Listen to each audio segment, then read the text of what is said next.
Big poppin', money in the bank, coming, dropping a deposit. Having it my way, so I got these bitches watching. Steady getting to it, couldn't fit it in my pocket. Flexing everything, baby, tell me big poppin'. Money in the bank, coming, dropping a deposit. Having it my way, so I got these bitches watching. Steady getting to it, couldn't fit it in my pocket. Flexing everything, baby, tell me what the topic. What's poppin', everybody? It's your favorite guys and Dr. To That Girl, Henny, and today we are going to be pouring up on a little D4VD and Celeste Rivas Hernandez. May her young soul continue to ascend in peace. Now, if you are new here, welcome. Be sure to like, comment, and subscribe if you are on YouTube.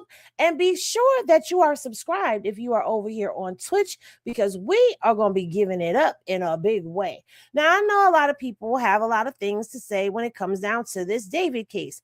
And a lot of people may feel a lot of different ways when I get to breaking down what I'm getting ready to break down. Hey, y'all. I see y'all popping in, y'all. I see y'all popping in, y'all. All right. So I know it is the most popular thing for everybody to rush to judgment, to rush to conviction. But let me just get this out the way before we get into anything. This video contains information on an active case in a not federal, in a California court system right now as it plays out. The case is still kind of under investigation. And so therefore, the information given in this video is going to be given cautiously, and all parties involved are innocent until proven guilty in a court of law, even though in the court of public opinion, he's been deemed guilty. Okay. Also, all videos and material used in this video are used underneath the guise of the Fair Use Act and will be used for reporting, commentary, teachable moments, and of course, a little bit of humor. So if anybody gets butthurt, do not come reporting my channel, because I'm just using it for commentary and reporting purposes only. And due to the nature of this case, some information is very graphic and can be offensive or can be sensitive to some viewers. So viewer discretion is advised. If you find yourself overwhelmed, please tap out and tap back in either later on in the video or in another video if you are too overwhelmed with this case, because this case has a lot of twists and turns, a lot of plot twists, and it's just a lot that's going on. Now, from the onset of this case, I'm going to take y'all from here to where we're going. From the onset of this case, you know, it has gripped all of us and grabbed everyone's attention because it was so graphic. Okay, first you have this rising star, this rising R&B, alternative pop, emo, rap, I don't know what to call it, kind of culture. Let me get my comments up on my screen. I don't have my comments up here, so I can't see everybody that is in here. Hey, hey, hey now, what you say now? My brother River is here. Hey, brother River. All right. It's grabbed our attention, right? It has all of the makings of a TV movie, right? You have a rising emo pop star. You have a young girl found dismembered in the trunk of his car while he's off on the road. For 7 long months, though, we got no arrest, no answers, no nothing. Now, news reporting outlets have said that David was cooperating with authorities, and I haven't heard anything that said that he wasn't cooperating. I don't believe the police came out and said that David was not cooperating with them at one point or another. The only time that cooperation came to a halt was when they were trying to subpoena his family from Texas into California to have them testify before the grand jury. And with David's father being in litigations, they were fighting about this because they did not want to go testify before a grand jury. Excuse me. I don't know what the hell that was. And then finally, here we go. We get an arrest. But when David first gets arrested, we have no idea what he was arrested for because there were no charges that were let out. And then we got the press conference. Dun, dun, dun, and the DA came out and LAPD came out and they gave us all of these scandalous details, right? Right. And so everybody was sitting here like, he did what? And he did what? And he did what? And even after getting the brief, I read the brief. And at first, when I was reading the brief, I was sucked into it. Like it was like it was a horror novel, like I was reading a Stephen King novel. That's what this kind of reads like to me. Henny glasses or ones in the chat if you agree with that. It kind of read like a horror novel. So after reading it for a while, I started realizing that I had more questions than I did answers that came from this DA's brief. And while it is a preliminary hearing brief and not exactly what is going on in court, because the trial has not started yet. And I see all of the Henny glasses in the chat. So I appreciate everybody who's sitting here like, yes, that is what it read like. But it gave us some answers, but it left a lot of holes in there. And I've been quiet kind of on the case a little bit, and I haven't really been sharing my 1-2 as often as I should. Like, I don't see the need to go live every day talking about this case. I don't see the need to spin any narratives on this case. And I've seen a lot of narratives get spun. I've seen people accuse David of smexing with the corpse,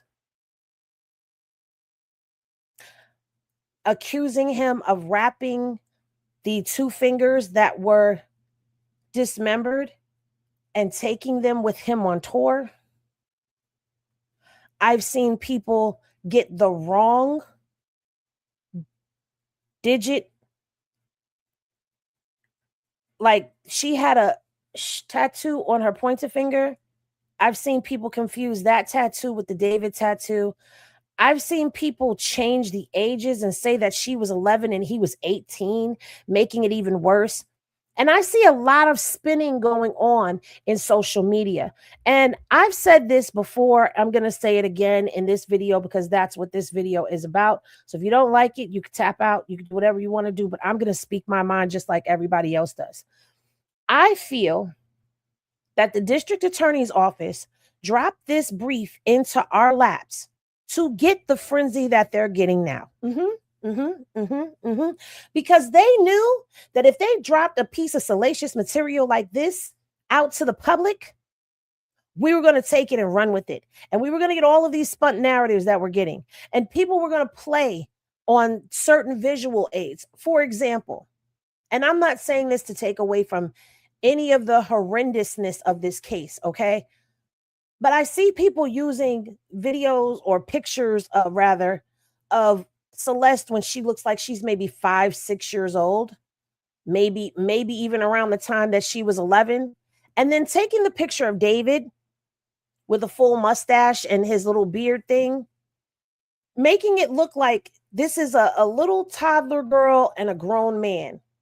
Okay, so they're giving you visuals. They're spinning on what it is that the actual evidence is. And a lot of people are playing on how people are attached to this case and the horrendousness of this case, the horror of this case. It's like I'm seeing people, it's like, you know, they're sitting back thinking to themselves, how can I make this case sound even worse? We don't need to make this case sound any worse because this case is already as bad as it can get based off of what we've already received from the DA and the LAPD. We have a young man and a teenager who were involved in a sexual relationship. Stop. That's scandal number 1. We have a young teenage girl who was found dismembered and in such a state of decomp that her eyeball liquefied. Stop.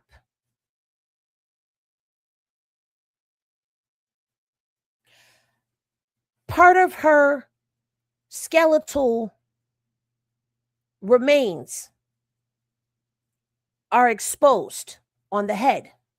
Stop.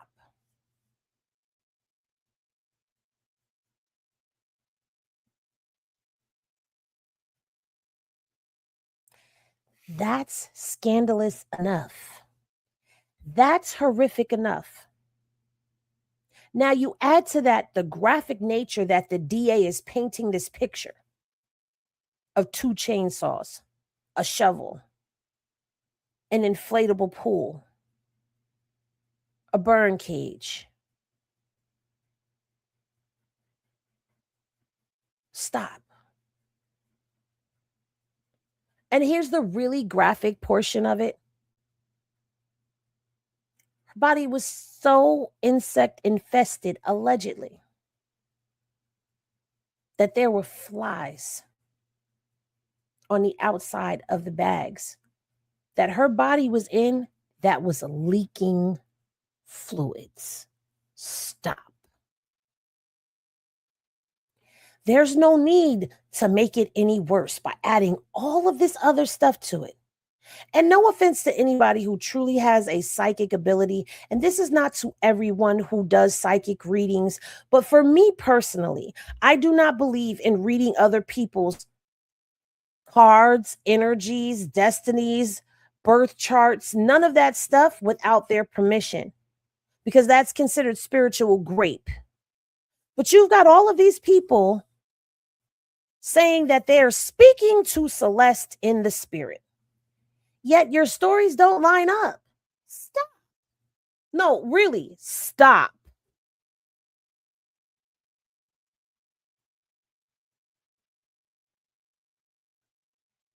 This case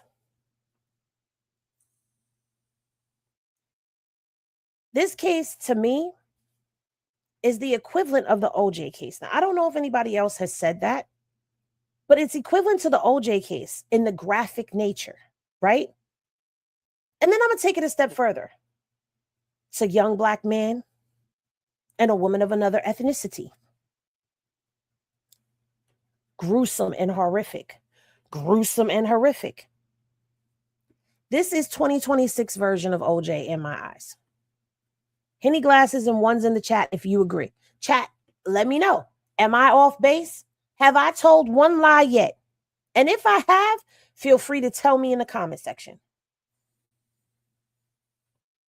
Somebody said, sounds like some Anne Rice-ish.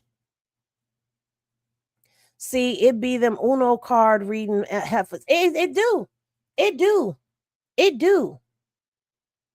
It do. But I'm not the only one that has found some flaws when it comes down to the way American Horror Story. Yes, it's definitely American Horror Story worthy. I will say that. It definitely does give that as well. If you're watching on Twitch, I will be releasing, well, you can only watch on Twitch, so I shouldn't even say if you're watching on Twitch. I will be releasing this video later on today over on YouTube. I'm recording for YouTube as we speak. So when this live is over, I will be uploading to YouTube. Now, I'm not the only one that's finding some flaws and some faults with this situation. And I'm not the only one that feels like maybe the DA is playing on the court of public opinion. Now, I don't usually partake in the Two Angry Men's podcast, not because I don't like them, not because I don't agree with them all the time, but I just don't always get to see them. But since I have been going down this David rabbit hole and watching things and taking things in, they popped up in my timeline and they had a very interesting take on this when the DA's briefing dropped 2 weeks ago. So I'm going to play and give you some commentary on what Harvey and Mark Garagos had to say about this case. Wait a minute. Why is it not showing? Oh, because I didn't share it yet. But don't boom. Psh. Okay. Y'all should be able to see it now. So they sat on their Two Angry Men's podcast, which is underneath TMZ's YouTube channel. And they discussed the briefing. And what they had to say, I totally agreed with. Now, Jesse Weber over on Law and Crime has given back and forth breakdowns on things, and I like the way that they're breaking it down as well. See, these are the people that I listen to when I'm trying to get my information, because I'm trying to get people that are not trying to be scandalous like Nancy Grace, okay? Because Nancy is the one who came out with the whole thing about the fingers. I'm also not trying to get people who are trying to talk about how she's pregnant at the time of her death. We'll get into that and revisit that again as I go on in this video, because this is going to be a pretty long one. So y'all might as well get y'all cups ready, get y'all snacks and y'all blunts, and get comfortable, okay? All right. So let's get into what Harvey and Mark Garagos had to say. Prosecutors' preliminary hearing brief, where they lay out what they're going to do at the preliminary hearing, because they don't need to do that. They just do it at the preliminary hearing. I've never heard of a brief before. A, am I right? And B, if I am right, what's behind this?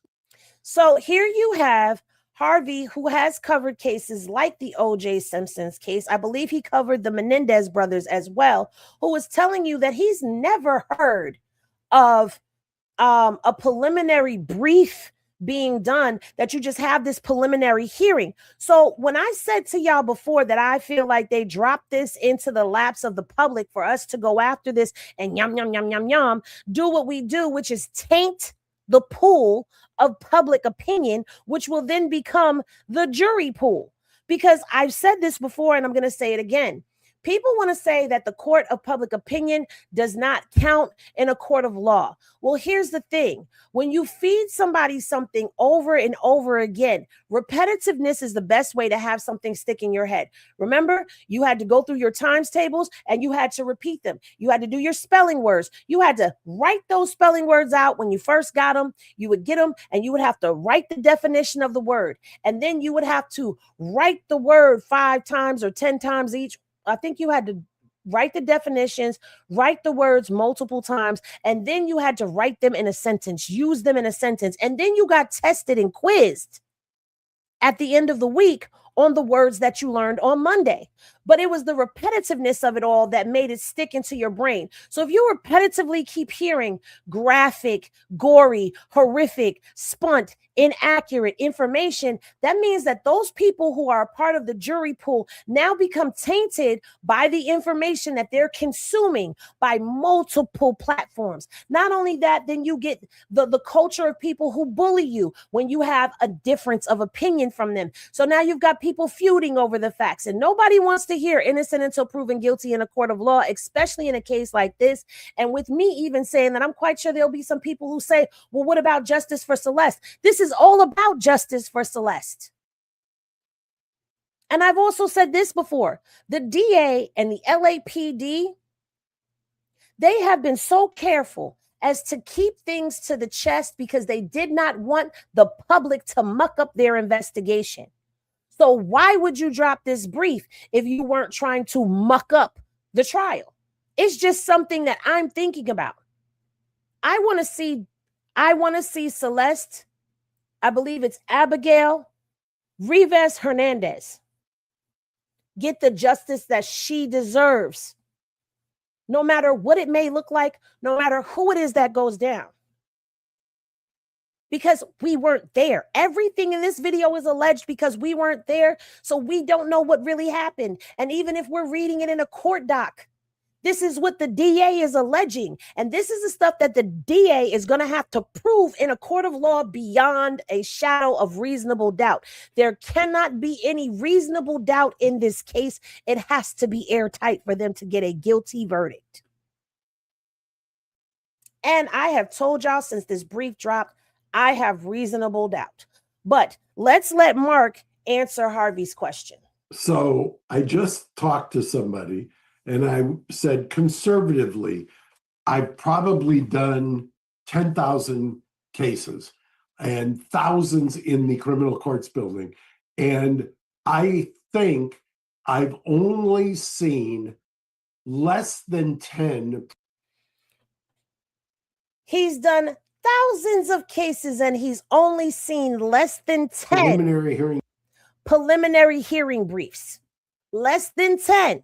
But let him tell you where he's seen those preliminary briefs come out at. What type of cases? Briefs, and almost all that I remember were in fraud cases where there were voluminous documents in which they had to kind of summarize, if you will, because they weren't going to put on a summary witness. Now, there was voluminous amounts of documentation that had to be summarized in fraud cases. Now, I know there's going to be some people out there that are going to say, well, there's a voluminous amount of information with them 40 terabytes, but the briefing did not include what the 40 terabytes contained. People are jumping out of the window saying that it's 40 terabytes of kitty corn. Excuse me? Do you know how much 40 terabytes is? 40 terabytes is anywhere from 40 to 200 plus cell phones. That's just cell phones. You're talking about computers were taken, cell phones were taken, iPads were taken. Well, I've been said that, Unique Pisces. I've been said that these 40 terabytes, I do not think that they contain all of them are of inappropriate pictures of teacup humans. I do not believe that all of it is of kitty corn. I do believe that there are some in there because you had a sexual relationship going on between David and Celeste. So I believe that there's probably some of that material in there, but he recorded his music on his phone as well. Or did people forget that? He recorded music on his phone. And when you record music, that takes up a lot of space on devices. So we have no idea what's on those 40 terabytes. And I'm going to tell you something. I don't even think that the DA knows everything that's on those terabytes either. I don't. Because their excuse has been that it's so much information, they can't get it over to the DA, to the defense quick enough. But we're going to touch on that a little later on in the video. Let's let them continue to speak. It's astonishing to me that they filed this. It's astonishing to me that they have handled it this way. And one of the reasons I like you as a podcast partner is you issue spotted that, and I don't know anybody else who has. So even they're astonished at the fact that there is a brief that has been released, a summary brief released to the public. Well, what's behind it? That's what I do have an opinion about what's behind it. Why don't you give me that opinion? Because I don't want to, I'm not going to lead you into where I am on this. What is this all about? That's one of the questions that I have. I just asked it. Why would you release this brief? This brief did not yield very much in the way of evidence. It told a story from the DA's perspective. And there's a lot of things within that story that actually make you question, how do they know this? But like how everybody thought OJ did it until he passed, then they said, oh, there was a white serial unaliver living 2 doors down. David, too perfect of a crime. I'm really starting to believe he was set up at this point. Listen, I've said that too, this is too perfect, okay? It's too perfect. It would take so long to go through 40 terabytes. My phone is full of, your phone is full of shit, and it's only got 500 gigabytes. Just imagine 40 terabytes. Exactly. This is too perfect of a crime. And just stay with me. Just hear me out. Just hear me out. And this is not so much for the people who are live with me right now. This is for the people who are going to be on the replay that may be getting in their feelings a little bit right now. Hear me out. Everything lines up directly and perfectly to David. Everything.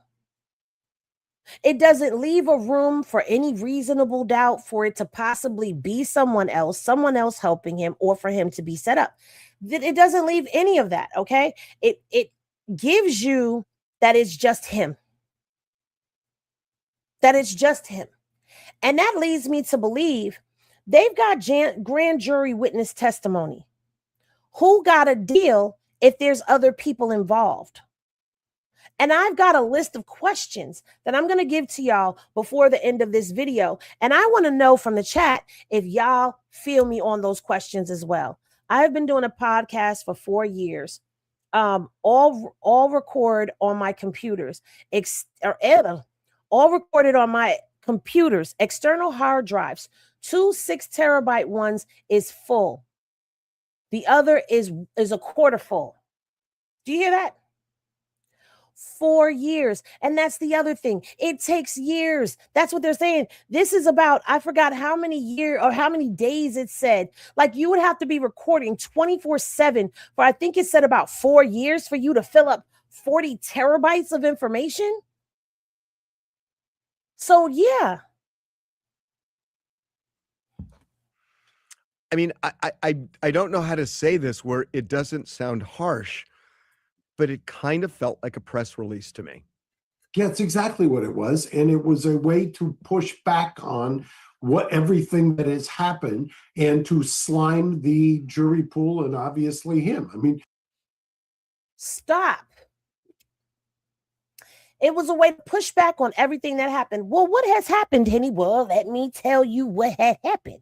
What had happened was there was a public outpouring because we all wanted to know what was taking you so long. Why was it taking 7 months for you guys to make an arrest? Why is it that you guys were first saying that David was not a person of interest, even though the body was found in his car? Now, I get it. Some people have said that they did that because they wanted him to get laxed and they wanted him to make mistakes. That is a possibility. But you're telling the public, you're supposed to build rapport and trust with the public, and you're telling us that he was not a suspect, only for you to turn around and arrest him and him be the only suspect that you arrest. So you're getting pushback from people. So you drop this preliminary hearing brief, and like they said, it's a press release. Let's see. My problem is we're a generation that grew up on CSI, Criminal Minds, Law and Order, etc. So he got at least a novice level. We got at least a novice level of what to do to get away with it. But he literally laid out the perfect case for them to win. Something very weird, for real, because why it takes so long for them to arrest him, and then y'all acting like it's your first day on the job collecting evidence. That, and why the fuck buy an incinerated, she means the burn cage, an incinerator, and not use it? The burn cage. Exactly. We're going to get into all of this. Okay? when you say once, twice, 3 times child porn, and then you say wiretaps, and then you have 3 grand juries, and then you file a preliminary hearing brief. People have to understand, as you said, it's virtually unheard of. And I think they are, by the way, and they push back on you hard, I'm going to guess, when I said there was an all hands on deck once he was arrested. And I believe that too. So let's also go here. There has been no grand jury indictment brought down on David either. There's no grand jury indictment right now. Not only that, normally when they arrest a person, you have the charges. You know what they're arrested for. It was a mystery as to why they had arrested him. I don't know if they jumped the gun and they felt like we need to snatch him now because he's on this tour. We're in May. Okay, we're in May. Last year when this all came out. Well, no, I can't even say they need to snatch him now because he was on tour. Because as of September 19th, David, his tour was canceled. So Celeste was found on September 8th, right? And David's tour was canceled on September 19th. Let me just refresh y'all on that before we get back into the other part. So it says, doesn't look like David's tour is just ending in the U.S. Is just ending in the U.S. He has 2 Paris dates that have also been canceled. Okay. David has canceled the remaining leg of his U.S. tour as questions mount over his connection to the body of a girl found in the trunk of his car. Sources with direct knowledge tell TMZ David's camp made a decision Thursday to cancel the 2 remaining shows in the U.S. How rude. In the U.S. He was scheduled to perform Friday night in San Francisco and Saturday night in Los Angeles. As you can see, AXS has started alerting ticket holders for this Greek theater show in Los Angeles scheduled for Saturday that they'll begin refund processes. He does still have several October and November tour dates scheduled in international countries, but at this point, it seems very unlikely he'd be able to leave the country amid the investigation into Celeste Rivas's death. The streamer turned musician was also scheduled to attend an event at the Grammy Museum on Wednesday, September 24th, but his name has been quietly removed from the main event page on the website. Also seen above, the site previously had an event page welcoming David's anticipated appearance and even had a wait list. The event was supposed to celebrate his April album, Withered, and feature a discussion about his creative process, rising career, and more. TMZ has reached out to the Grammy Museum for comment. So far, no word back. This isn't the first gig David's lost out on amid the riveting investigation. His concert in Seattle, scheduled for Wednesday this week, was cut after the LA medical examiner identified the 15-year-old found in the Tesla as Celeste. Now, the reason you get conflicting reports, in case you don't know, is because Celeste was 14 at the time that she passed, and she turned 15 the day before they found her body. Okay. Remember, Celeste's mom told TMZ she was aware Celeste was dating someone named David. Let's highlight this for a second. She was aware of her dating someone named David. Now, the father claims they didn't know nothing. But here it is in a September 2025 article from TMZ that Celeste's mom said she was dating someone, David. And she had been missing for over a year when her body was found. How was she missing for over a year when she was seen home in between that time? I don't understand. Plus, we obtained footage that shows David, born David Burke, and Celeste together in the past. Furthermore, TMZ learned David's music label has halted the release of the deluxe version of his album, plus all other promotional activities out of respect for the investigation. David's most recent post on Instagram says the album was dropping Friday. Authorities searched the Los Angeles home of David was believed to be living in before his tour kicked off Wednesday night, and we're told they looked for traces of blood and collected hair samples while there. Now, again, this is from September of 2025. Okay. Fast forward to today, and stories have changed, and all types of stuff has flip-flopped and switched on things. But let us continue where we were. Let's continue. They said that was a lie. They said that was a lie. Huh? Yeah, exactly. And the preliminary hearing brief is they do it all the time. If you believe that. Yeah, I mean, they didn't say that to us. They do it all the time. It's just I'd never seen it. So look, I've never seen a preliminary hearing brief. I've never seen not once but twice go to a superior court judge to muzzle the medical examiner. I have never seen a 8-month investigation into a murder where they then the investigating agency arrests the person on a Thursday so that it'll sit there until a Monday. I've never seen a defense in response to that say we're not waiving time on a special circumstance murder case, and we're ready for a preliminary hearing to force the DA's hand, basically, and that's exactly what happened. And so you have this seasoned attorney, criminal attorney, which is Mark Garagos, who's telling you that he's never seen this before. He's never seen a case handled this way before. And we, the people who are oblivious to a lot of things,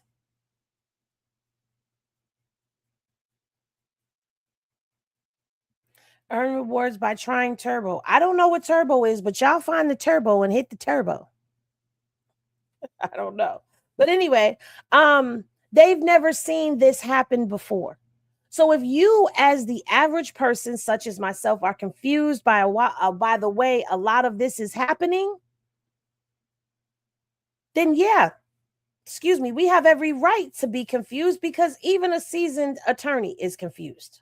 The DA, to their credit, they responded. They didn't run to the grand jury. They said, no, we're ready to go. Right. And basically called bluff, called the game of litigation chicken was won in this case by the DA, who slimed him with that brief, which, did you read the brief carefully? Oh, yeah.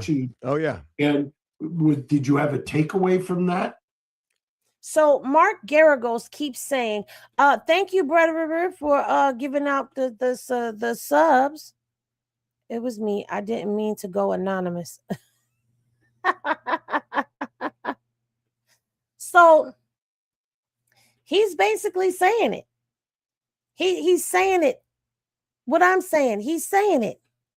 And the crazy thing is, this came across my YouTube timeline yesterday after I had been on IG saying these things for such a long time. Okay, let's see. What did Sherm say? Hey, Sherm. He said he won't get that many sales on that album at all. I don't know. Yeah. And Kristen said, I don't know, Sherm. People weird sometimes. Stuff like this makes sales go up, just like those women that want to date serial unalivers in prison. Yeah, that I've never understood that. I've never understood that. Yeah, I do have a takeaway from it. And we should just say that this brief, you know, when you read it, guilty if you take it at face value. I mean, you know, if you take it at face value, guilty. And I agree with that statement because the first time I read this statement, I was like, oh my God, he's cooked. Matter of fact, I read it over here on Twitch. I said, he's cooked. He's cooked. He's cooked. He's cooked. He's cooked. He's cooked. I still say he's somewhat cooked because there is no, here's the thing, people. There is no wiggle out of this for him. I mean, even if, let's say, hypothetically, in some strange twist of fate, he ends up beating the murder rap. You cannot get away with having an illegal relationship with a minor, which at that particular point in time, she became a minor to him. But y'all have to also remember they met when they were both kids. She was 11, he was 16. You want to say he was a teenager, she was a baby, you could say that, whatever, but they were still both under the age of 18 when they met. They did not meet under the guise of let's date, let's get together, let's link up, let's none of that. They met on Fortnite. If you know the story of the history of David, if you bothered to watch any of the interviews or any of the videos that I did, you know that David, number one, did not have a social life. Number two, obviously never had a girlfriend. Number three, he used his conversations on Fortnite to be able to create his music. Number four, he was a people watcher. He would watch people and create stories off of them. So all of this aligns up with everything that he was already doing. When he was on the Fortnite, he's listening to people tell them their problems, just talk to him. That was his way out. That was his only outlet out of that room that he was in.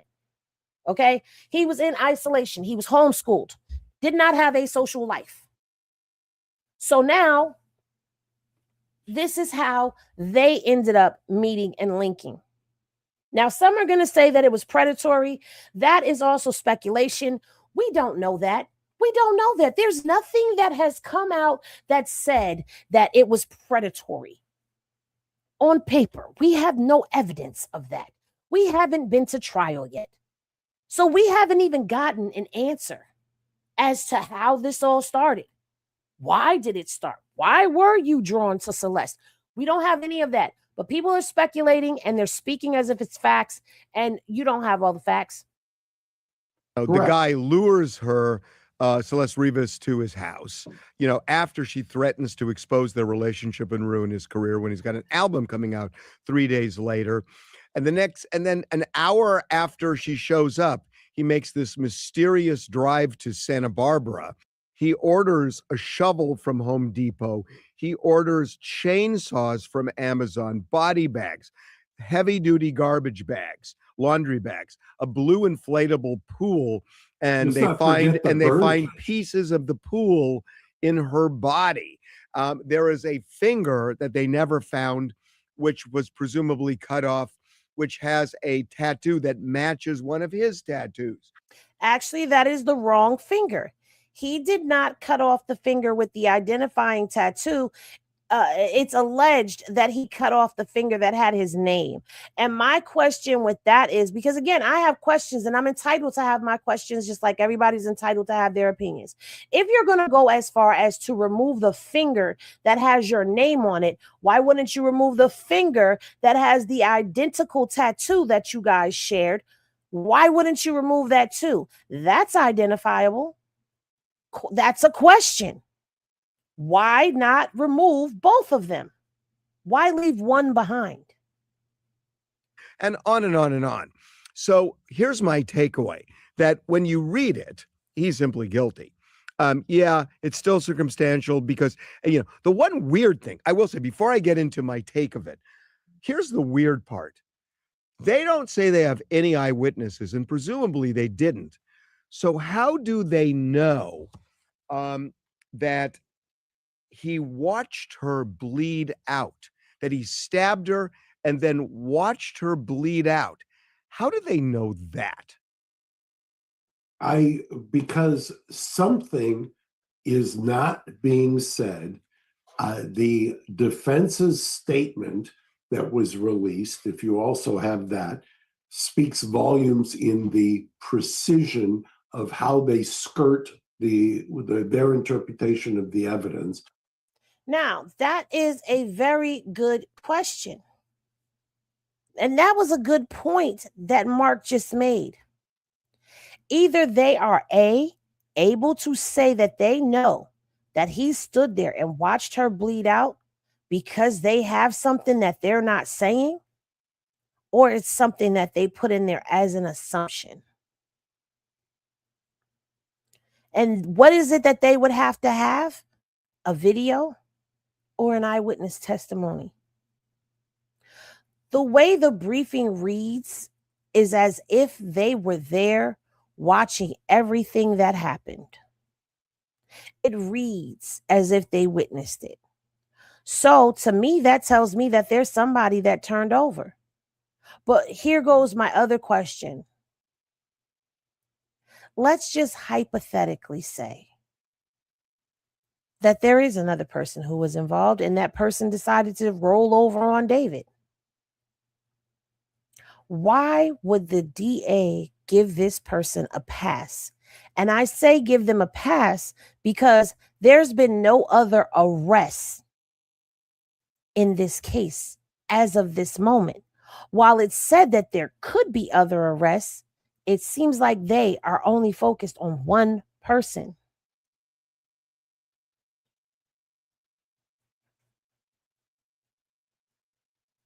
There's a lot of things in this briefing that does not make sense to me as to how you could come to the conclusion with some of the things that you've come to the conclusion of.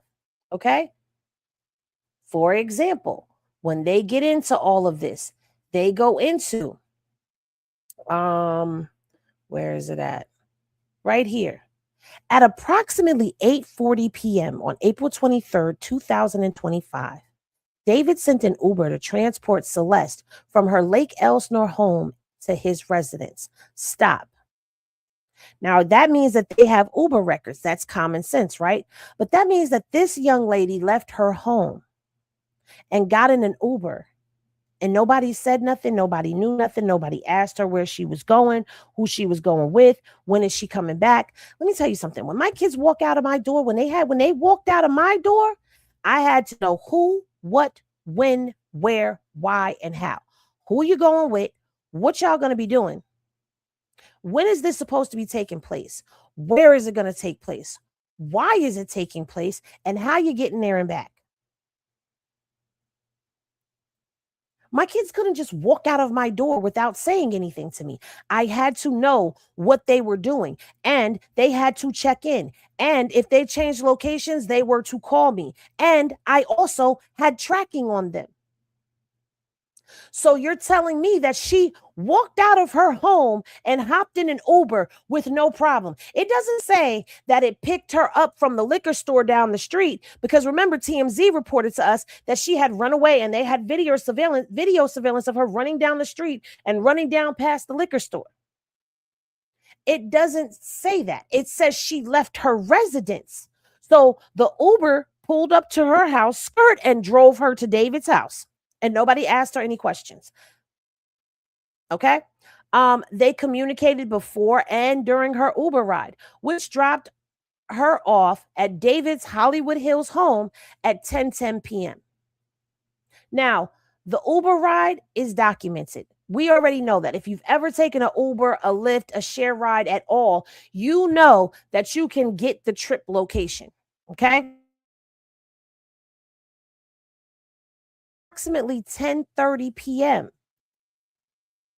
David sent a text message to Celeste inquiring where she was. Stop before we go on to the next part. So for 20 minutes, she was supposed to be at his house for 20 minutes. And he's asking her where she is 20 minutes after she was supposed to have arrived. Is that something that is uncomprehendable? I don't know if that's a word or not, but it will be today. I could comprehend that.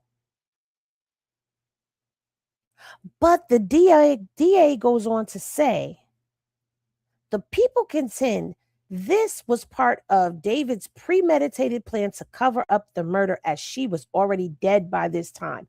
So they are saying that she was killed in 20 minutes. Well, according to, we listened to a forensics, I don't know if he's a detective or investigator, but we listened to him the other day. And he was saying that this was a slow and painful death.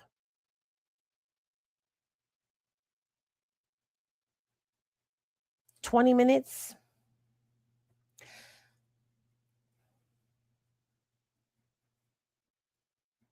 The medical examiner doesn't give us a day of death. You want to know what they give us? The day the body was found. She was pronounced dead on September 8th at 11 a.m. Her body was in an advanced state of decomposition. So, how did they come up with that? According to them, they'll tell you. Let's go a little bit more, right? So the people are contending that she was already gone at 10:30 p.m. Then they go on to say, knowing he had to silence Celeste before she ruined his music career, as she had threatened, very soon after her arrival to his home, David stabbed Celeste to death multiple times and stood by while she bled out. We don't know how they know that. Then they go on to say, at no time did he call law enforcement or 911 or take her to an emergency room or attempt to save her life. Then it says, despite knowing she was dead and her family was trying to find her, the evidence will show defendant lied and claimed he didn't know where she was. So, what is this evidence?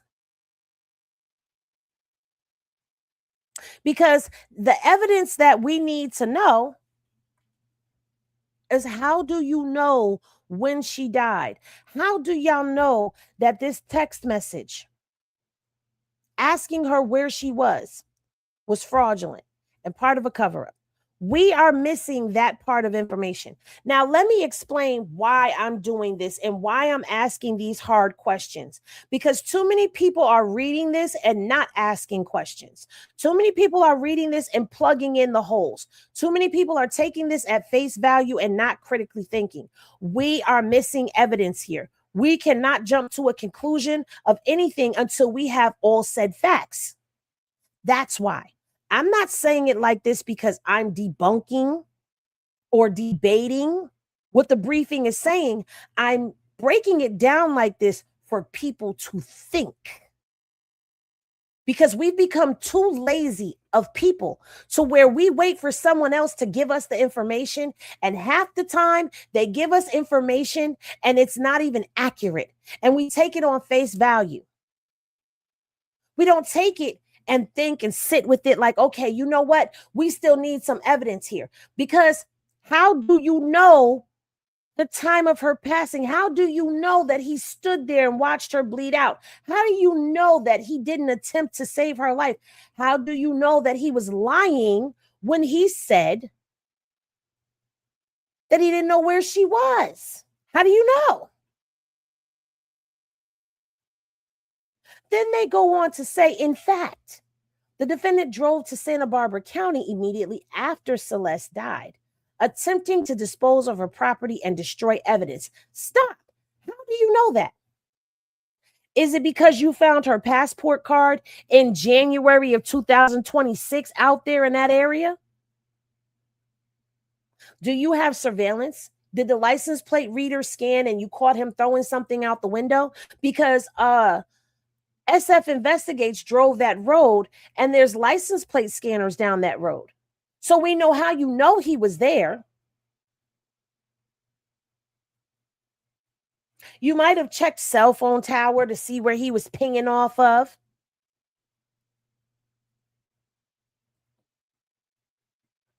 But how do you know that he was destroying evidence? Here's my other question. If he had already killed Celeste and went to this isolated area, as they say it is later on in the briefing, why didn't he take the body?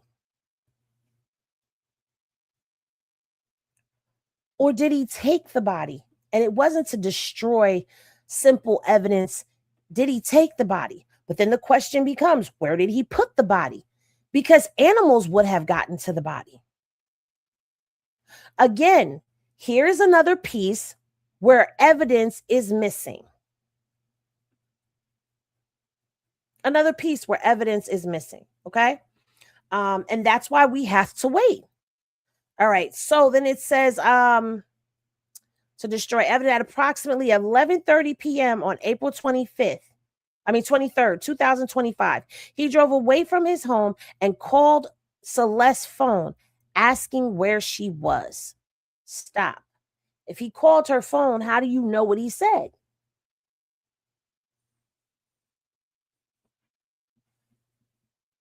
They said they had wiretaps. Was David truly under investigation ahead of this? Because it's rumored. Now, this is a rumor. This is something that I've heard. Don't know if it's true or not. Haven't seen any evidence of it come to the light of day yet. But it's alleged, assumed that he was under investigation from the first time when they went to his house in 2024 looking for Celeste. And even though they did not recover Celeste from his residence, he showed them a picture of her in middle school, and she returned home 2 days after the police visited David's home. Because that's when he drove out there to Lake Elsinore and paid a kid $1,000 to go give Celeste the phone so that they could stay in communication with each other. Yeah.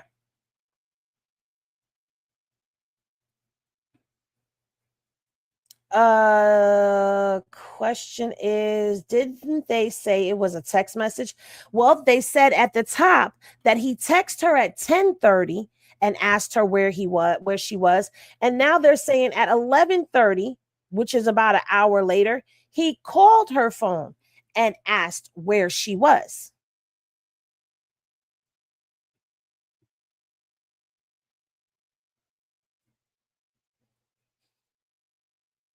If he stabbed her up and watched her bleed out, then he's really a sick individual if he did all of this for real. Okay. Thank you, Henny. The hard questions. You're welcome. They ain't gonna like it, and I don't care. I can see it now. This is gonna be one of those long, drawn out trials. It may be. Whatever happened to who, what, when, where, and how. They are assuming but they are assuming. Okay. And then it goes on to say, again, these were acts calculated and planned to set up his defense within a very short timeline after Celeste vicious murder. Then it says defendant drove his Tesla north on the 101 freeway to San Marcos Pass Road, SR 154, near Lake Camachuma. I think I said that right, in Santa Barbara County. He returned home early the following morning on April 24th before going to a radio interview for the release of his album that week. He sent 2 additional text messages to Celeste's phone that day, which obviously went unanswered because she was already dead. Now, we don't have to question any of this right here because we know if it's a text message, you've got the text record that shows that you was texting. Now, were they pinging? Were their cell phones pinging in the same spot? Were they pinging right there next to each other?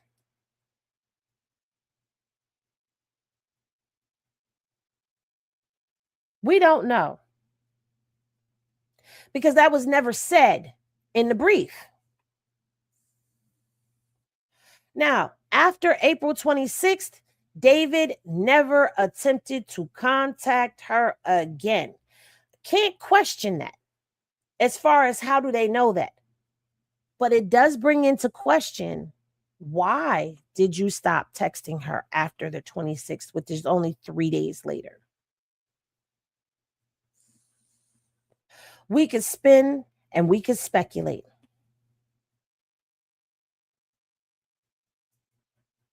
But according to the DA, they're saying the reason why he didn't text her anymore is because he knew she was no longer amongst the living. But I need you to tell us how you know all that you know to come to that conclusion as being the reason as to why he stopped texting her. I already know some people are in their feelings about what I'm saying because I'm seeing the numbers go up and down, and that's fine. People don't want to think anyway. I don't care. Anyway, it says tellingly, David subsequently purchased tools to carry out his plot to dismember and dispose of the victim's body. Stop. She's already deceased. They hit him with premeditation. So the premeditation is what? The premeditation is him stabbing her. Because now we start getting into she's already deceased according to the DA's timeline and according to whatever evidence it is that they have that we don't know. I'm going to keep stressing that we don't know what they've got.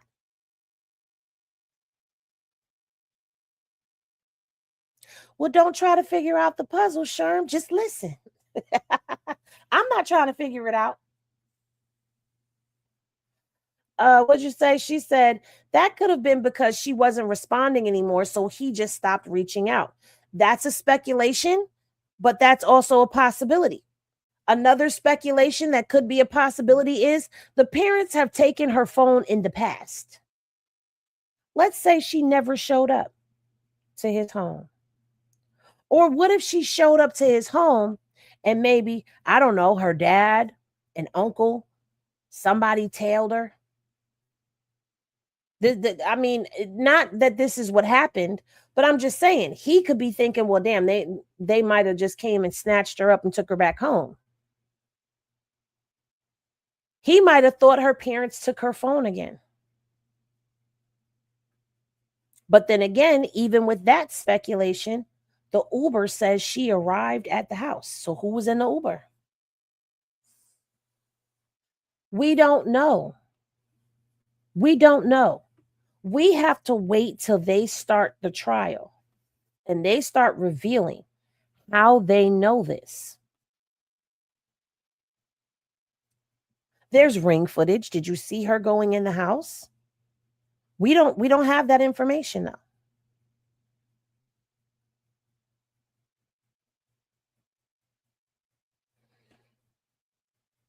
That's what I say. Someone could have taken her after the Uber dropped her off before she went in the house.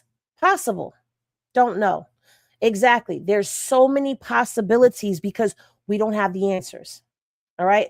My intention for this video is by the end of it, that you have questions and not just jump to an assumption. I'm in no way trying to clear David's name. Understand that. I'm not trying to clear his name. I'm just trying to show people how to think. Think when you get these cases, okay? Then it says, okay, so on the 25th, he ordered the shovel. On May 1st, he ordered 2 chainsaws to his home. On May 5th, he ordered a body bag, heavy-duty laundry bags, and a blue inflatable pool. And he made these purchases underneath a fake name of Victoria Mendez. Stop. Where did that name come from? How do we know he ordered it? If it's under a fake name, how do we know he ordered it? Do they have purchase records? Do they have his credit card number? Then the question would become, who had access to his credit card?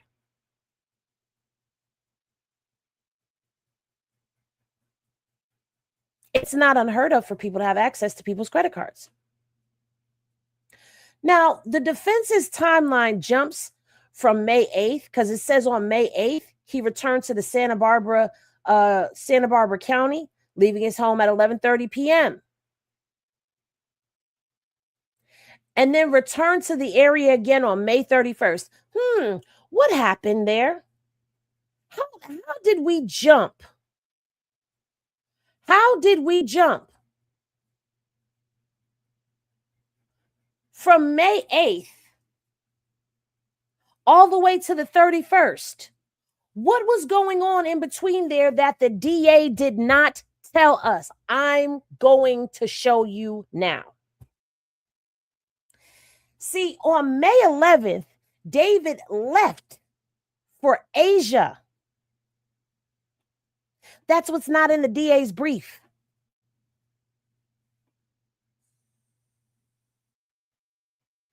David left the country in May.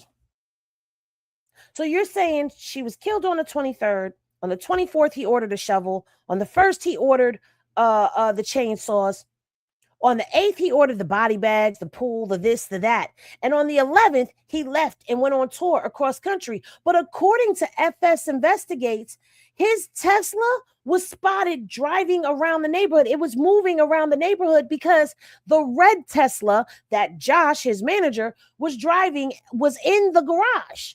So his black Tesla was on the street and it was moving around the street in May. So if the vehicle is moving around in May, who was moving the vehicle? Because that means that person had access to his vehicle.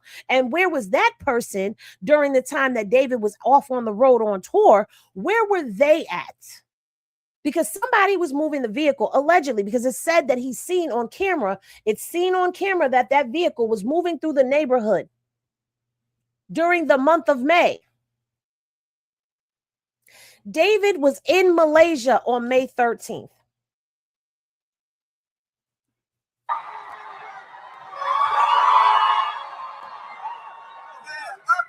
Universal Music Malaysia, May 13th. How we doing?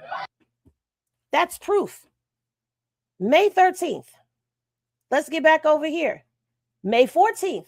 He was in Bangkok. Look, there's David. Universal Thailand Music. Well, that says June 5th. But according to the timeline, David was in Asia. May 16th. Where is David? David is in Milan, in the Philippines. And if that doesn't do it for you, hold on.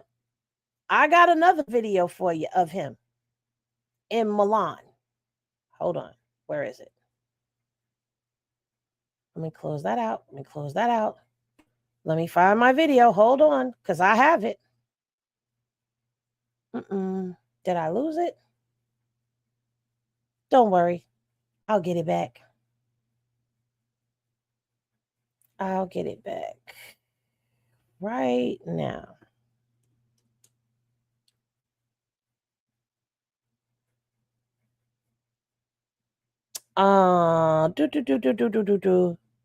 Okay, where is it? David. Right here.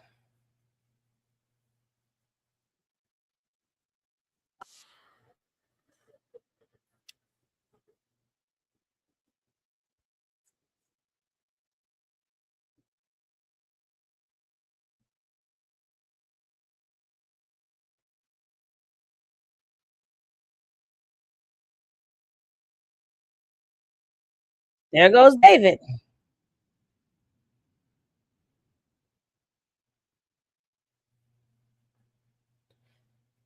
He's, wait a minute. It says I lost browser. Hold on.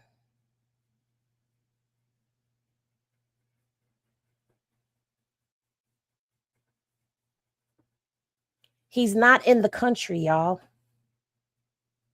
He's not in the country, y'all. David is outside of the country.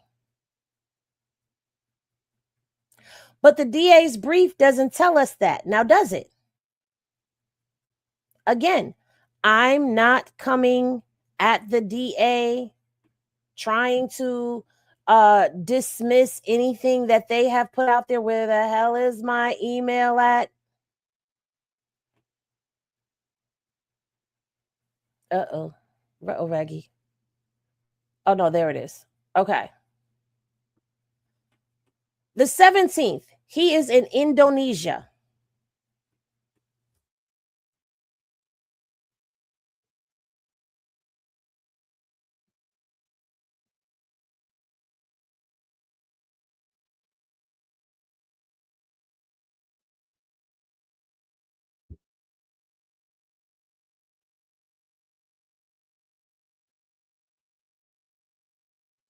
I'm going to continue. I'm not done. The 21st, he's in Seoul in South Korea.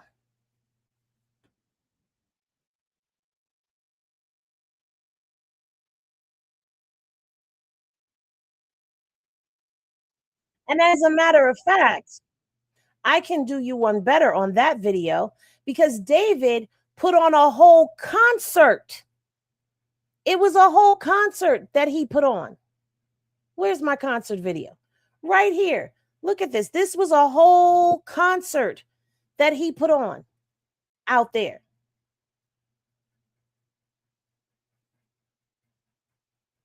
Why isn't that in the DA's brief? Again, I'm not coming for the DA, but I'm just showing you how there's evidence that is not there, that is not being talked about. On May 25th, he was at the Crunchyroll Anime Awards in Tokyo, Japan. On the 27th, he performed Is This Really Love? And he was still in Tokyo, Japan.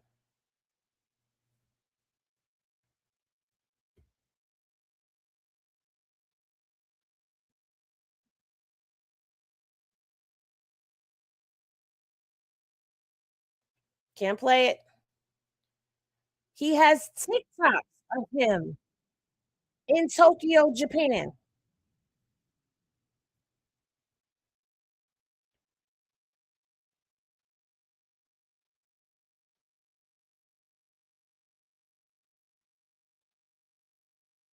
Now, they said that he returned to Santa Barbara on the 31st. Well, guess what? David returned home to his Hollywood Hills mansion in Los Angeles on May 30th.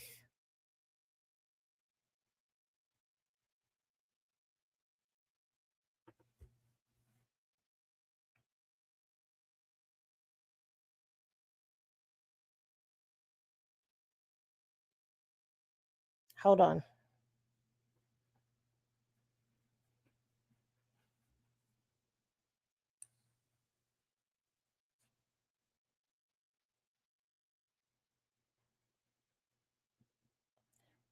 So I'm showing you that to show you that nowhere in this brief between May 8th, let's highlight it, between May 8th and May 31st, do they mention that David was outside the country?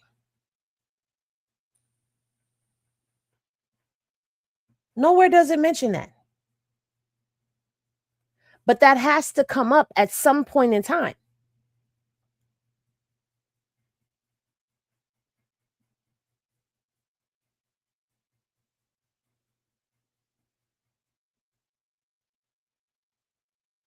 Don't try to piece it together. Just listen. Now, my question becomes, where was this body while he was out the country? And no, I've already Googled, I've already looked up before people start questioning. No, there's no hack or official hidden override button to make a Tesla X, which is the model of Tesla that he has, record 24/7 indefinitely, as the system is designed to loop recordings to prevent filling up storage. So the Tesla is recording, but it's looping over the recordings as to not override and fill up the storage. Now, you can effectively override the standard setting to maximize the recordings. But who's doing that? Also, before people start saying he can remote control the car because Teslas can be remote controlled. No. Oh, this is the dash cam. Hold on. Oh, and this is the other thing.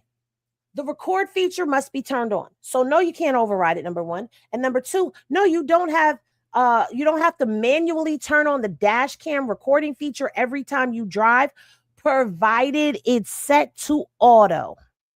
So again, you have to go in and you have to select settings for the vehicle to record. And it says while it records automatically, you must manually tap the dash cam icon to save a recording or set it to save on honk. Sensory mode for parking must be enabled, either manually or set to auto in the settings. So again, you have to set something in the vehicle for it to record. And no, you cannot manually remote control your vehicle from another country either. So somebody, if the vehicle was moving around the neighborhood between these dates of May 11th to the 30th, if the vehicle was being moved around in the month of May, who was moving the vehicle? Where was Celeste's remains while he was out the country?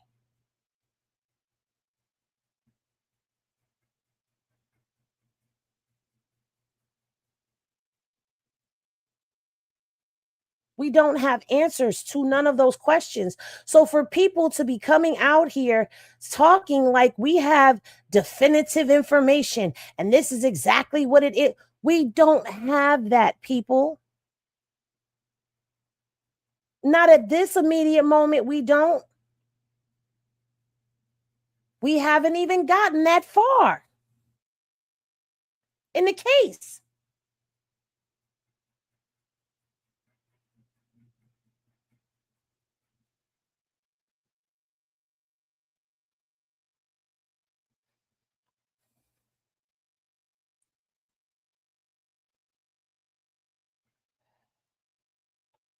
Now, on July 7th, David ordered a burn cage under the same fake name as part of his plan to incinerate evidence, right? Well, we know that he never used the burn cage. In fact, we also know that if he ordered 2 chainsaws, they weren't used. I know. It's hard for people to hear. I know. But follow me as I take you down the road of why this brought more questions than it did answers, and why people need to stop talking like this is just open and shut, and why people need to stop acting like you've got this all figured out. You don't. These are, to me, y'all tell me, chat, be 1000% honest with me. Are these questions valid questions that I'm asking?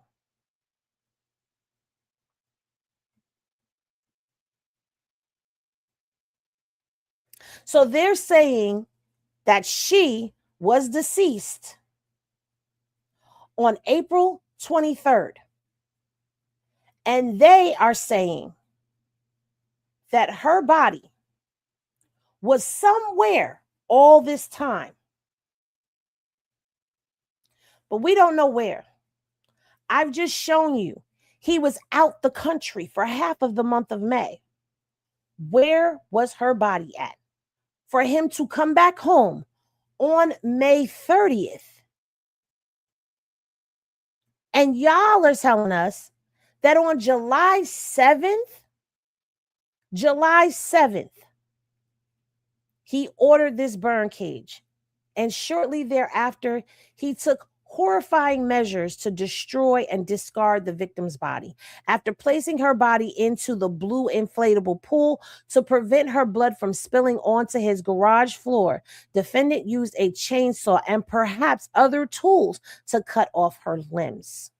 Small blue plastic fragments were found embedded in Celeste's remains, which were collected by the Los Angeles County Medical Examiner's Department. The fragments were analyzed by the LAPD's Forensic Science Division Trace Analysis Unit. An expert was able to make a physical match from the blue fragments to the blue inflatable pool purchased by the defendant in May of 2025. In order to distance himself from the victim, he amputated her left ring and pinky finger because her ring finger contained a tattoo of his name. Her fingers have not been discovered. David then placed her head and torso in a cadaver bag he purchased. He placed her limbs into a garbage bag, which he disposed into his trunk, laying the cadaver bag on top. For several weeks or possibly months, defendant left Celeste's body. David left Celeste's body to decompose inside his Tesla. He lied to friends and associates and others who noticed a strong smell of decay in and around his home and vehicle. Before leaving on his concert tour at the end of July, he parked the Tesla on the street around the corner from his home. Stop. We saw the Tesla video. The Tesla video was not 1000% clear. We don't know who was driving the car. So what evidence do you have that says that he was driving the car?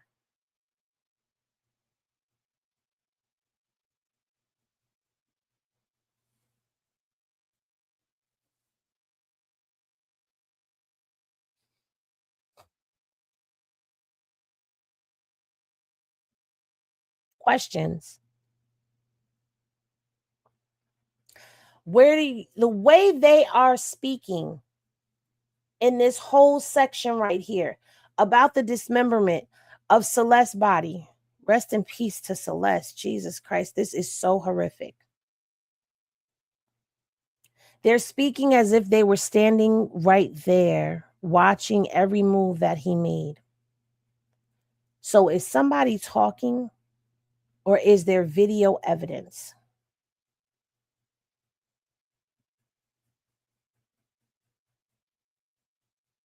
We know that they have grand jury testimony that's coming.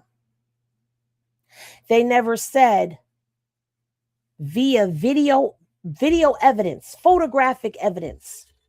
They never say how they know this information. And this is becoming problematic.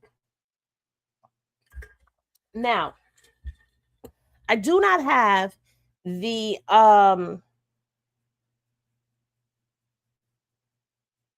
what is it that I don't have? I do not have the transcripts from the other day's hearing, but I do have transcripts from the first one, and we're going to get into that. But I also wanted to address something else that I saw in here as well. This right here. It says, throughout 2024, Celeste spent a significant amount of time with David, including summer weekends at his home in Hollywood Hills and traveling with him to Las Vegas, London, and Texas to meet his family. How do they know that? How do they know that? Who told them that?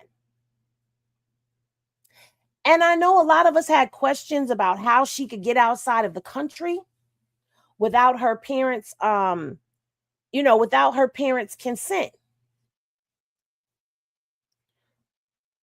Hold on, because I've got hold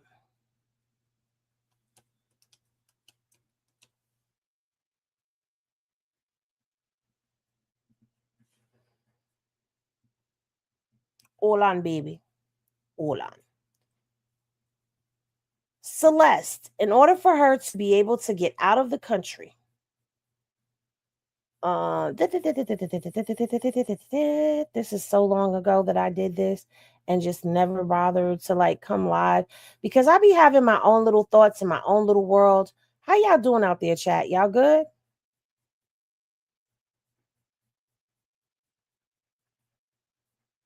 W chat for staying on, for all of y'all that are still here.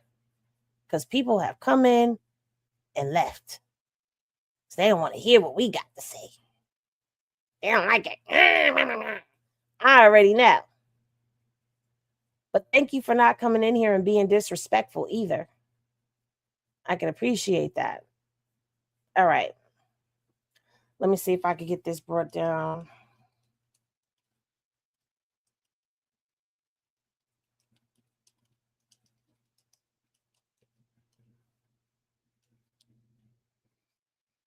I want to know who signed off.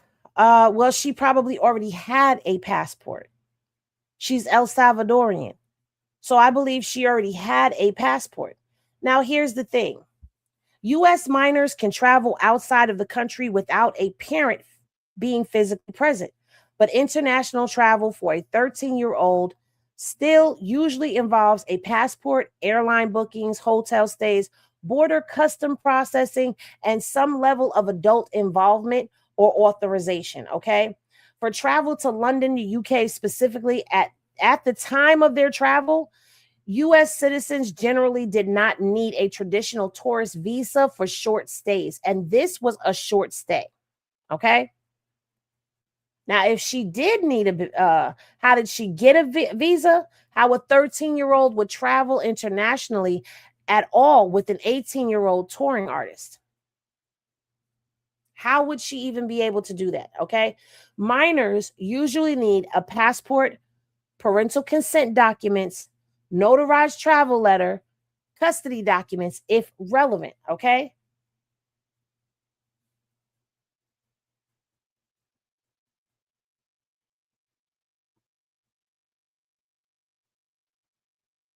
She could travel with her airline ticket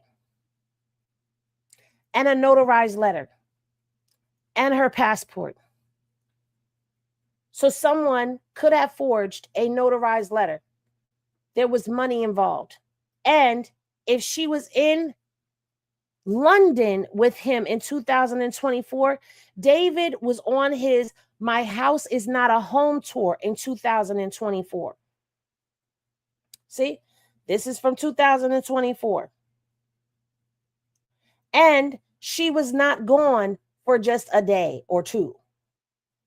David was performing in London on July 7th, Dublin on July 9th, Manchester on the 10th, Paris on the 11th, Cologne on the 13th, Amsterdam on the 14th, and Berlin on the 16th, which means that they probably left the Los Angeles area on July 6th. He performed. And then they returned on the 17th or the 18th of July.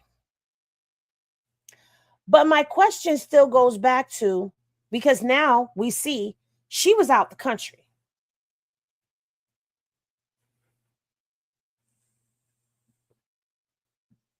My question now becomes,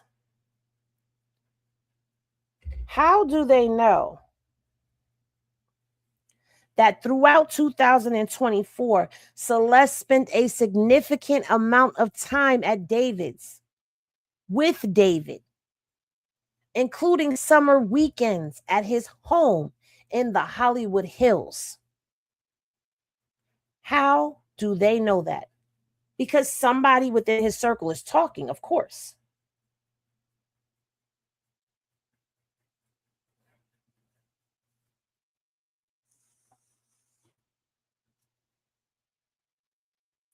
This is what I'm saying. And I'm not putting the parents on trial, but I want to know, how does she go missing all that time? But remember, it's being said that she ran away in February and was missing for a whole year. But yet we've had TMZ pull footage of her arguing with one of her neighbors on a Ring camera during the time that she was supposed to be gone. And I've heard people say she was visiting home. How are you visiting? You are 14 years old, 13, 14 years old. How are you visiting when you're missing? We also had her ex-boyfriend's mom, Jamie. Remember, we played that video of her saying that Celeste had been found, that her missing flyer was marked as found on their Lake Elsinore Facebook page, community page, but suddenly it mysteriously disappeared.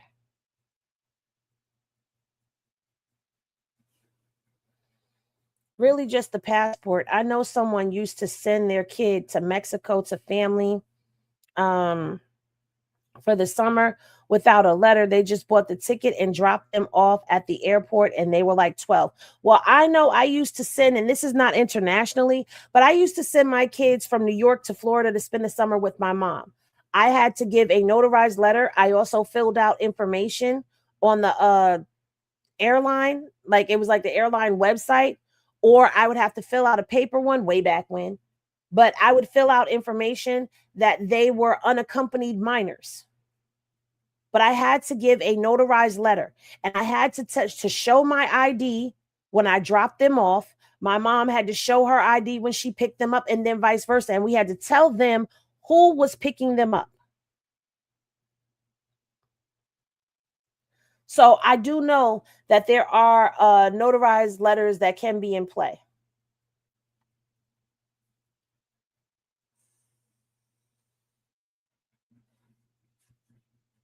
Yeah. Miss me with the they didn't know for real, because it seems to me they probably let her date him because he's a rich star and he would have been her way up, possibly. But there's too much. And if they're saying in this court document that during 2024 that she spent summer weekends, it says it right here, summer, let me underline it. She spent summer weekends. Oh, that's not going to work. Hold on, because of the type of text that it is. She spent summer weekends with David. Where was she during the week?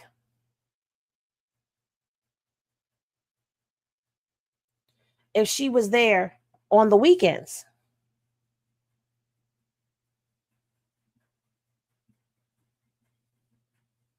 I have questions. How does your 13-year-old disappear for a whole week out the country?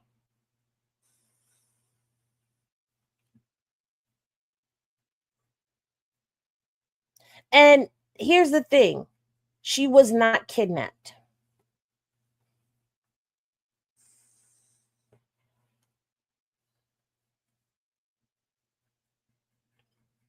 Because I know some people may try to get into that and try to put that out there like she may have been kidnapped. She wasn't kidnapped. She was running away from home to be with him.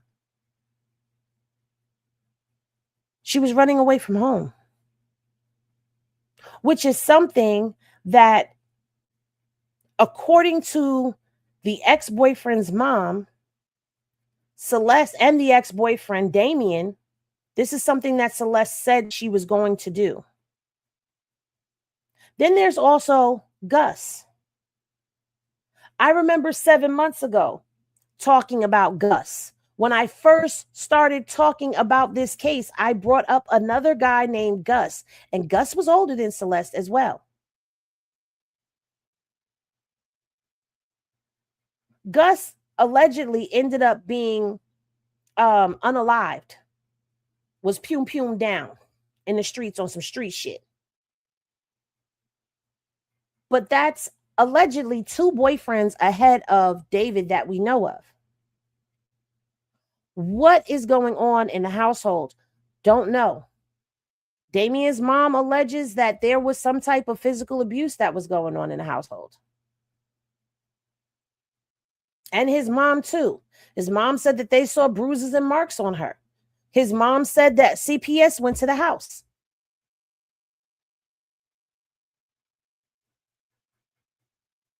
Gina, you can subscribe to the channel through your Amazon Prime if you would like to have an ad-free experience. I'm sorry, Buki, I can't turn them off. I get paid.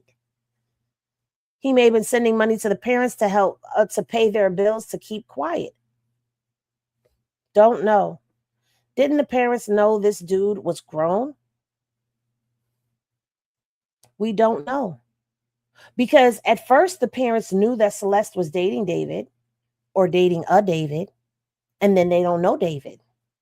They don't know what she was doing. But let's take a look at the medical examiner's report again, shall we? Okay.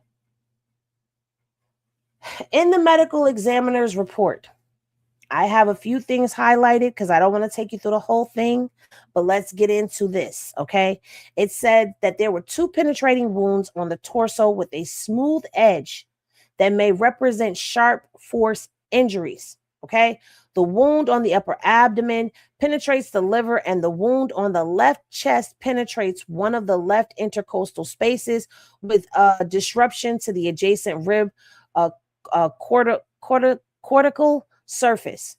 The left lung appears intact. Okay. The bilateral upper and lower extremities show full thickness dismemberment.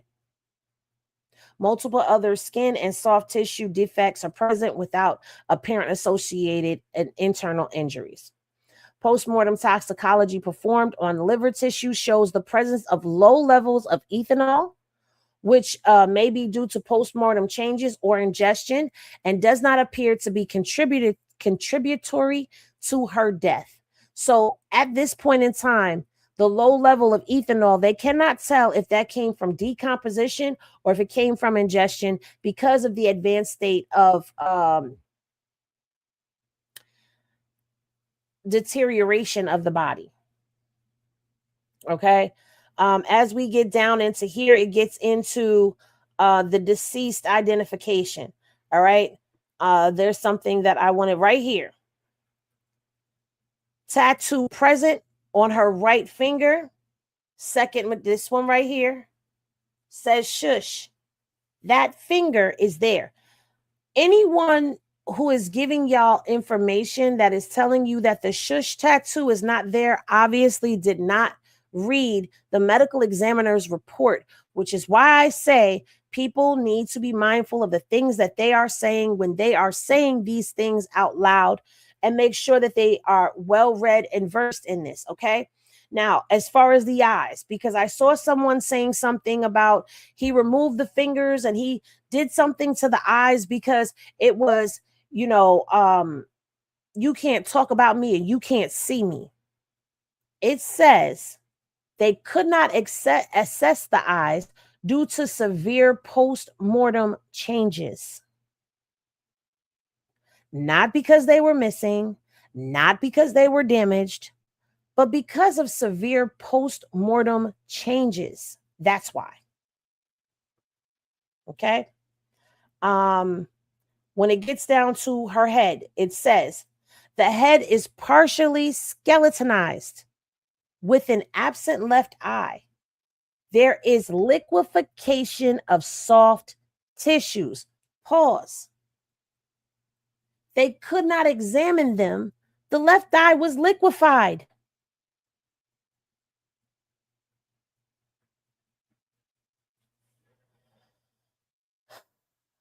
Okay, then it gets into the wounds. And it says that one penetrating stab wound was at 3 and 9 o'clock. So that means it was like this.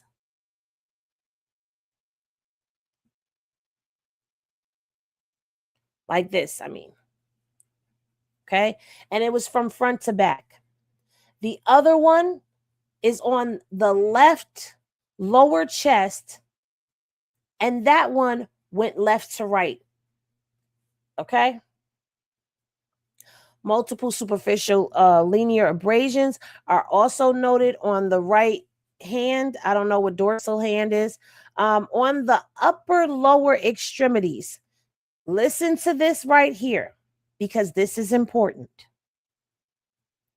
It shows full thickness dismemberment with relatively flat cut surfaces through the soft tissue bone. Stop. And we went through this last time.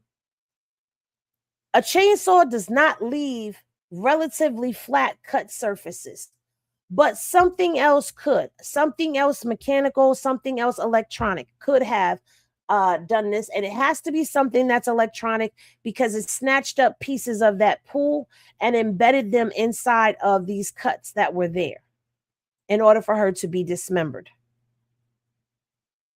This is why the DA says chainsaw and other tools were purchased for the dismemberment, but they never tell us what the other tools were. They never discuss anything being delivered to the home. They never discuss what tools were possibly used. They don't give us none of that information. So for me, it's looking like the chainsaw was thrown in there for shock value. Also, if two chainsaws were purchased and you are alleging that they were both bought for the purpose of dismemberment, why was one chainsaw left behind? Also, if the burn cage was there to incinerate information or evidence, or even, forgive me for saying this, parts of the body, why was the burn cage never used? And if the burn cage was never used and the second chainsaw was never discussed in the briefing, it wasn't collected, but it's discussed in the briefing, why is it even being brought up in the briefing if it was never used in the commencement of the crime? Who told you, or how do you know that that is what these items were brought for? Again, this is another hole where there's a question where we don't have the evidence to. So people jumping to conclusions about this has to stop. It has to stop.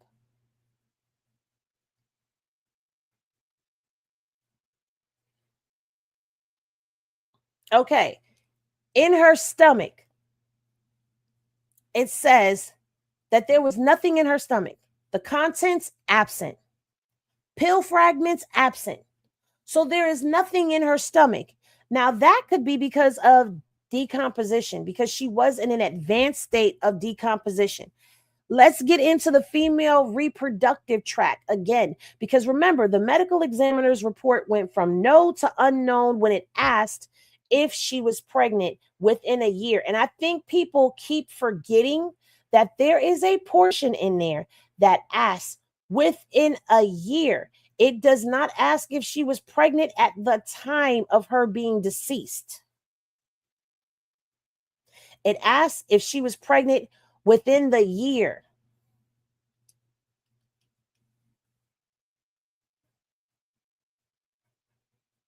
Hold on, I'm about to pull it up for you. About to pull it up for you.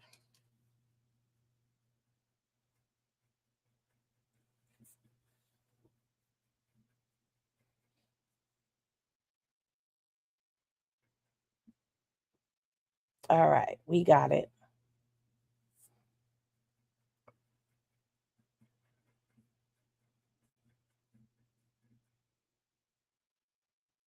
All right.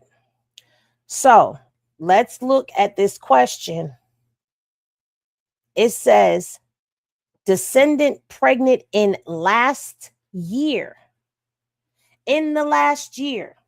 This is the original medical examiner's report. The answer to that question was no. If Celeste were pregnant at the time of her passing, of the time of her murder, it would have said yes. But it said no, meaning she was not pregnant at the time of her passing.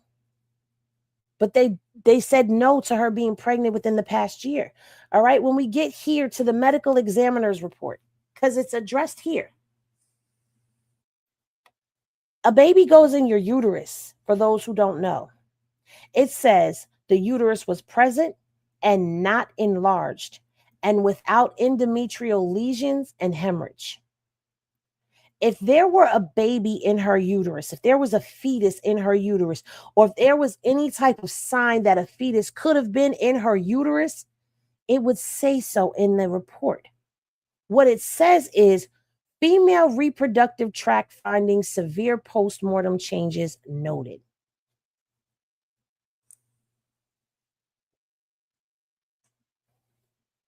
Nothing about a fetus. Nothing about her being pregnant.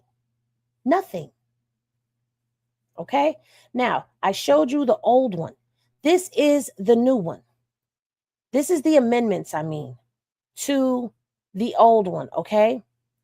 What line is that? Where they ask about the pregnancy. That's line 113A. So we go down here and we go to 113A, and it says information as it appears on the original record. So the question about pregnancy said N for no. It was then changed to unknown. This was done on April 22nd of 2026.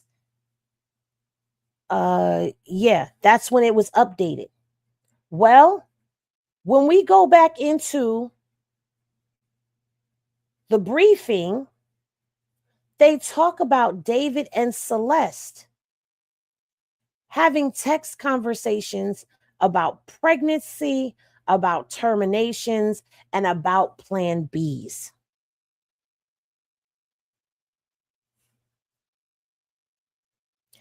And this preliminary briefing was written on April 29th.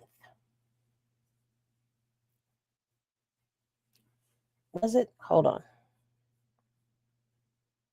Yeah, April 29th.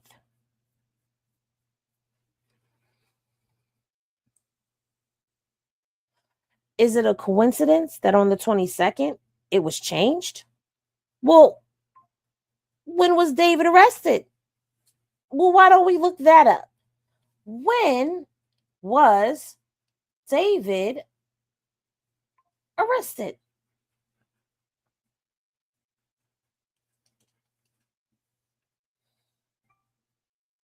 David was arrested on April 16th.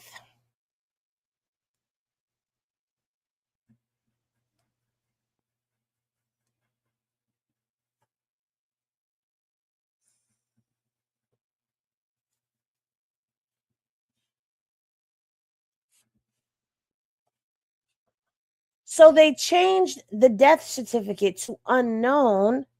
And now I'm hypothesizing, I'm speculating right now, because now new evidence had come to light that she was possibly pregnant within the past year. Because that's what the question was. Was the deceased pregnant within the last year? So again, can we stop making something that's already horrific and egregious worse than what it already is? Can we stop? I think we can stop now. And finally, let's get into these. She did have benzos, methamphetamine, and MDMA. Those were found in her system during the drug screening. That does not mean that it was there at the time that she died, because she could have taken those the day before or within that window of time when it's detectable. We don't know until we get to the trial and we get more information out here, okay?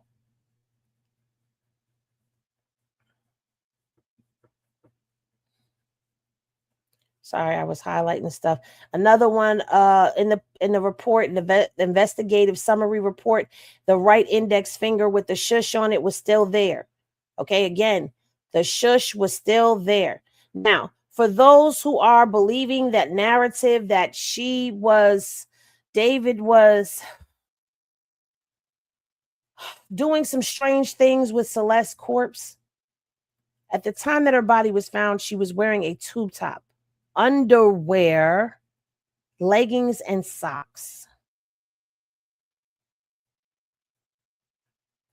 When you get into describing the manner in which the body was found, it tells you that the leggings were rolled up and rolled down by her ankles from where she was fully clothed when she was dismembered. Okay. The deceased was wearing a discolored tube top shirt, discolored underwear, black leggings, and black socks. The shirt appeared to have 3 cut artifacts. The legs were cut around the knee, with the upper portion on the torso and the lower portions rolled down to both ankles and the feet. At the cut sites of the right attached to the torso were small blue plastic pieces. Also, the legs and arms from the trash bag had small blue plastic pieces at the cut sites. So she was fully clothed, and that is a false narrative. Again, stop making an already horrendous case even more sick. We don't need more sick.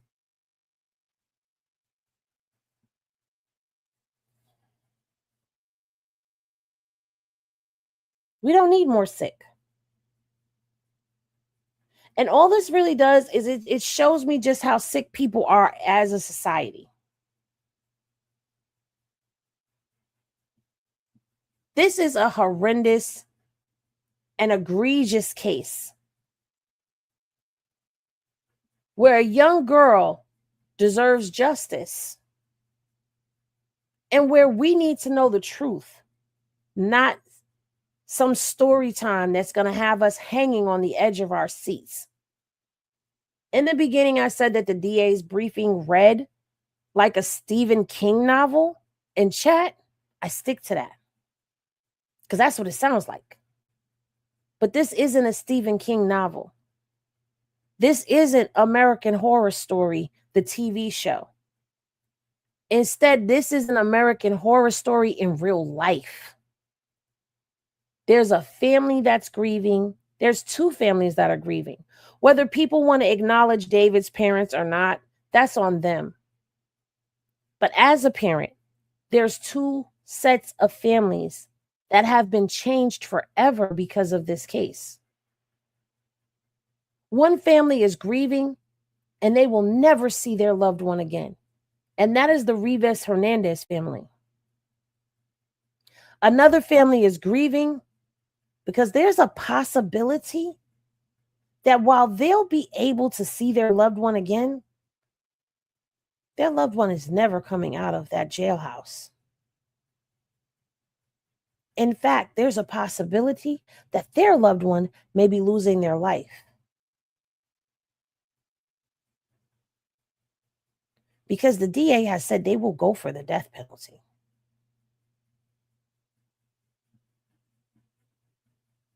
And I don't think people who are out here screaming justice for Celeste are really paying attention to what's happening. Because if it's truly justice for Celeste, then stop with the fucking narratives.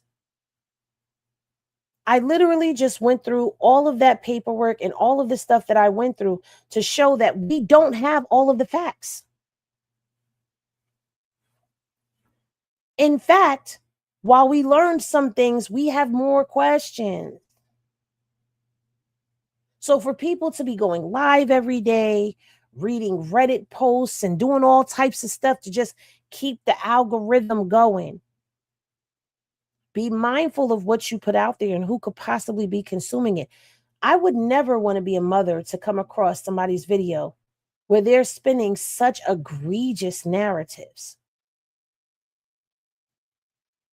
Regardless to how we feel about either set of parent. Because some people feel like Celeste's family failed her.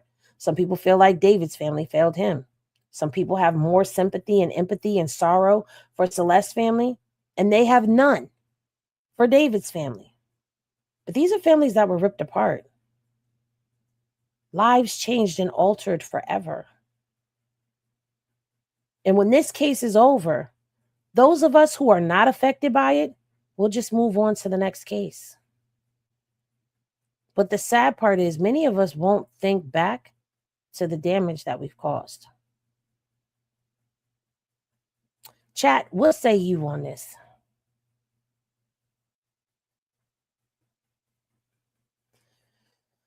Okay, Kristen said, girl, they lying now with the video of him and his friends in the live and clickbait saying he admitted it on live. I know.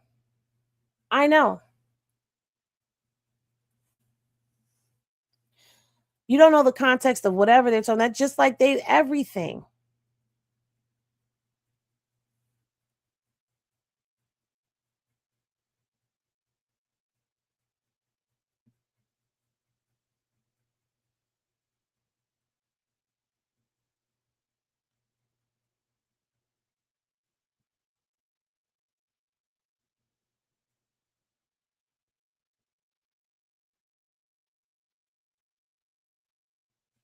Hold on, you guys. Hold on. Something is happening. Stay here. Stay put. Hold on. Stay here. Stay put.